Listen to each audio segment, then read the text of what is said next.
E torniamo in Emilia con un dolce.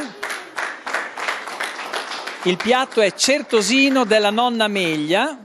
Lo presentano Chiara Bianchini e Beatrice Bordi. L'agriturismo è I Salici di Mongiorgi, Andrea Mongiorgi.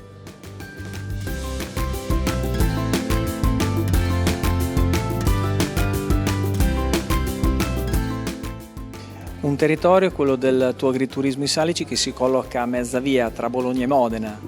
Esatto, siamo proprio sul confine tra Modena e Bologna, infatti ci sono delle belle diatribe enogastronomiche, in primis il tortellino è meglio quello di Modena o quello di Bologna, infatti negli anni sono nate le famose disfide a Palazzo Renzo per vedere se il tortellino bolognese con ripieno crudo, il tortellino modenese con ripieno cotto è il migliore, ecco.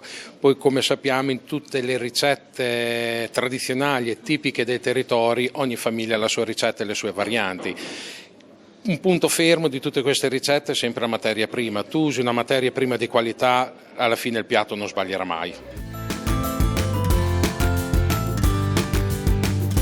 Professor Bontempo, questa volta parliamo di dolce. Sì, questa volta un dolce che ci ha stupito perché è un dolce che fa parte di una vecchia tradizione dove noi non siamo abituati ai giorni nostri a avere sulle tavole questi tipi di dolci, però ha fatto molto piacere, soprattutto anche assaggiare la versione anche fatta dai ragazzi.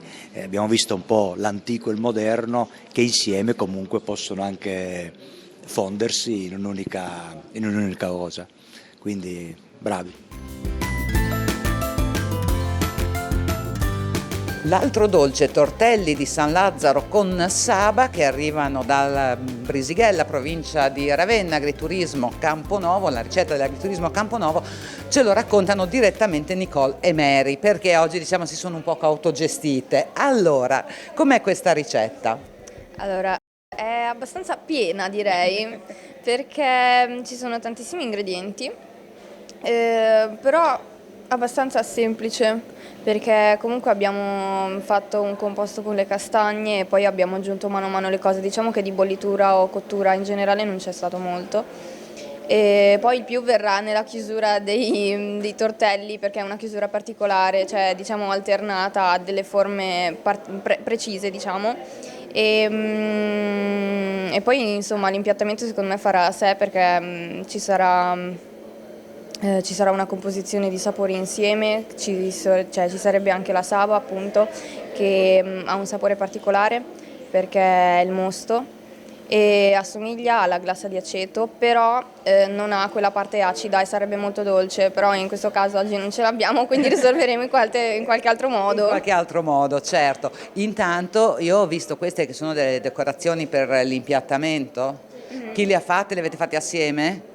Sì? L'idea è stata sua. L'idea è stata tua, allora Mary? Ci sono le castagne. Avevamo pensato di fare tipo come decorazione la foglia, sarebbe di castagno, solo che non c'era lo stampo.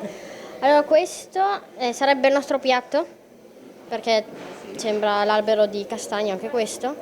E niente, mettevamo qua il tortello e qua il gelato alla castagna. Ma siete bravissime e tra l'altro questa è un'idea stupenda. Questa è con la farina di castagne. Sì, questo non c'era nella ricetta. Certo, infatti, perché tanto sappiamo ricetta della tradizione, tanta innovazione. Voi così vi siete sbizzarrite, dai, insomma. Che dobbiamo arrangiarci oggi. Vabbè, però siete in grado, mi vedo molto serene, adesso andate avanti, uscite per ultime, quindi avete anche qualche minuto in più degli altri, anche perché il vostro dolce obiettivamente chiude un pasto, mangiare qualcos'altro dopo sarebbe complicato, insomma ci si sazia. Ecco, questo invece è il ripieno che va dentro ai tortelli, ma che cosa c'è? Mi avete detto castagne, ma mica solo?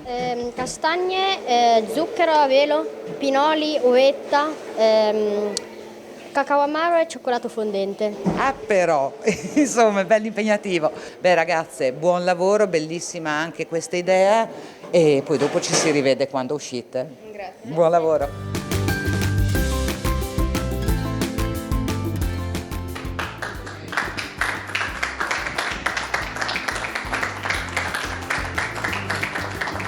Tortellini di San Lazzaro con la Saba, li presenta Margaret Dasmarinas e Nicole Quintiero.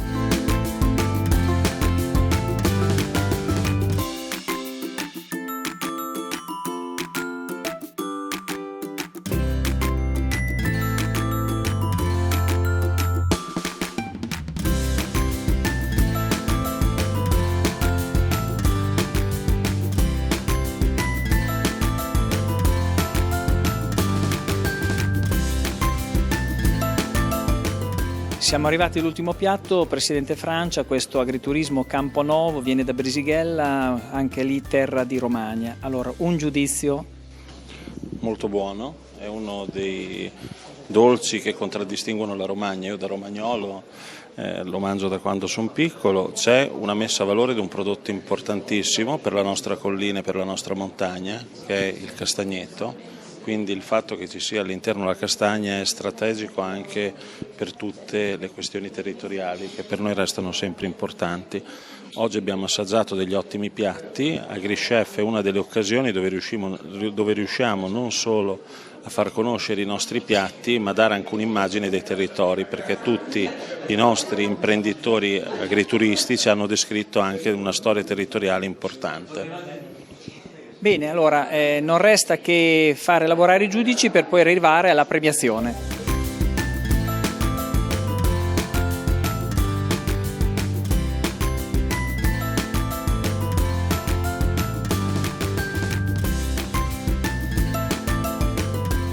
Il lavoro in cucina è terminato, la giuria ha avuto l'occasione di conoscere, di degustare ogni singolo piatto, ogni singola ricetta. In questo momento qui alle nostre spalle stanno decidendo e quindi anche un momento con un poco di emozione. Luciana Ravaiotti, dirigente dell'Istituto Magnaghi Solari di Salsomaggiore, direi una bella esperienza, sicuramente un momento formativo anche per i ragazzi. Un momento che vede i nostri ragazzi impegnati con grande entusiasmo in attività in sala, in cucina, soprattutto in cucina, che rappresenta sia per la nostra utenza che per l'istituto, che per il nostro territorio, per l'istituto, che risponde a un'esigenza di filiera agroalimentare e enogastronomica, un'esigenza importante perché offre la possibilità ai nostri studenti di orientarsi nel mondo del lavoro, di essere presenti con CIA che ci ha offerto questa disponibilità in un concorso in cui possono trovare nell'esterno un momento di confronto, ma anche un momento per aggiornare le loro competenze, per riprendere le loro conoscenze, per prepararsi al mondo del lavoro. Quindi un impegno ma anche un valore aggiunto per tutto il percorso che loro hanno compiuto presso l'Istituto Magnaghi Solari. Percorso che ovviamente vede l'istituto sempre attivo nella ricerca di partner, nella ricerca di contatti, tra cui CIA, che speriamo possa avere futuri sviluppi, un contatto che per noi, come dicevo, rappresenta una grossa opportunità legata all'orientamento, legata alle future professioni che il nostro territorio, soprattutto regionale, rappresenta e a cui vuole rispondere. Quindi noi ringraziamo per l'opportunità offerta dall'associazione.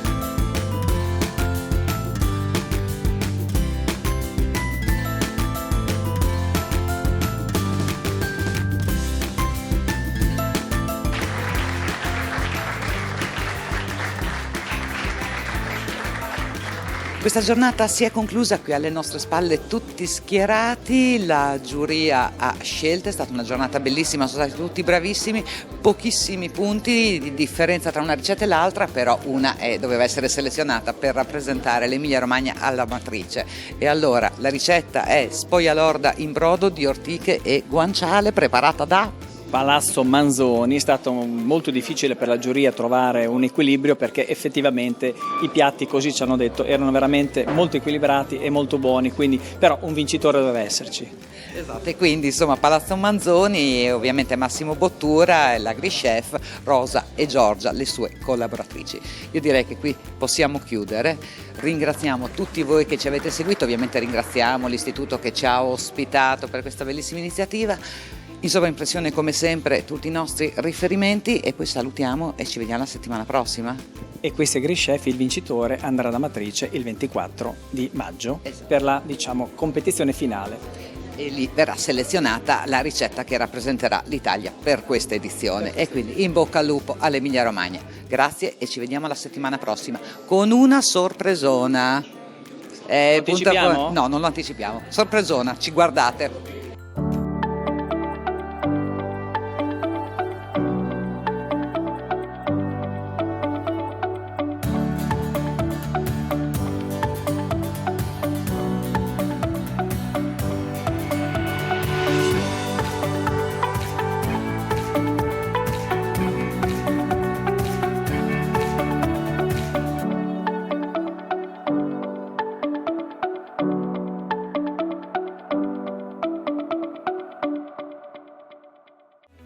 in collaborazione con